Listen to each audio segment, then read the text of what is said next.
মাহফিল, এটা নিয়ে আমার একটু আপত্তি আছে।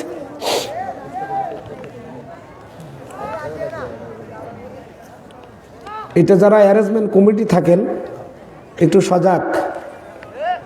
আমরা বাংলাদেশের অভ্যাস হয়ে গেছে, আমরা প্রত্যেকটা মাহফিল তাফসিরুল কোরআন মাহফিল লিখি, ঠিক না বেঠিক? তাফসির আমাকে যদি বলেন আমাকে তাফসির করতে হবে, যদি আমি মুফতি মানুষ, যারা লেখাপড়া করেছেন একটু কান লাগান। আমি হাদিস নিয়ে লেখাপড়া করেছি কামিল 2008, এরপরে ফিকা নিয়ে আবার কামিল করেছি, যার কারণে আমি মুফতি।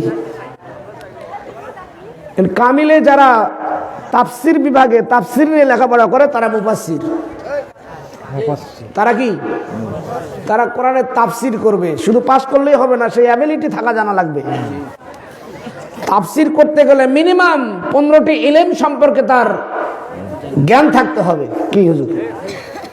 তো বিধায় এখন আমরা বাংলাদেশে বিভিন্ন কোয়ালিটির বক্তা নিয়ে আসি, কেউ হাফেজ, কেউ কারি, কেউ মুফতি, কেউ মুহাদ্দিস, বিভিন্ন কোয়ালিটির বক্তা নিয়ে আসি। এখন কেউ হয়তো সাধারণ ওয়াজ করতে পারে, ওয়াজ কণ্ঠ ভালো। আমরা লিখে থাকি তাফসিরুল কোরআন মাহফিল।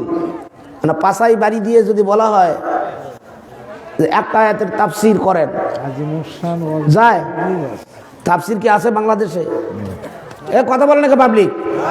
আয়াতের তাফসির হয়? কোরআনের তাফসির হয়? কিসসা কাহিনী, গিবাত, সমালোচনা যাই করে না কিছু কিছু করে বক্তা বিদায় নিয়ে চলে গেল, তাফসিরের তাও হয় না। আমরা লিখে দিলাম তাফসিরুল কোরআন মাহফিল। তাহলে বলবেন মহাতারাম তাহলে কি লিখবো আমরা? এটা সহজ ভাষা বলে যায়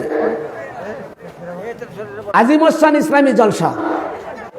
আজিমুসান এক, যদি না লেখেন ওয়াজ মাহফিল ইসালে সোয়াব। কি বলেন? ওয়াজ করবে, কোন ক্যাটাগরিতে ওয়াজ করবে? ওয়াজ হবে, কোরআন হাদিসের বাইরে তো করবে না। কথা বলেন না কেন? বিদায় আমার দৃষ্টিকোণ থেকে তাফসিরুল কোরআন মাহফিল না লেখায় ভালো।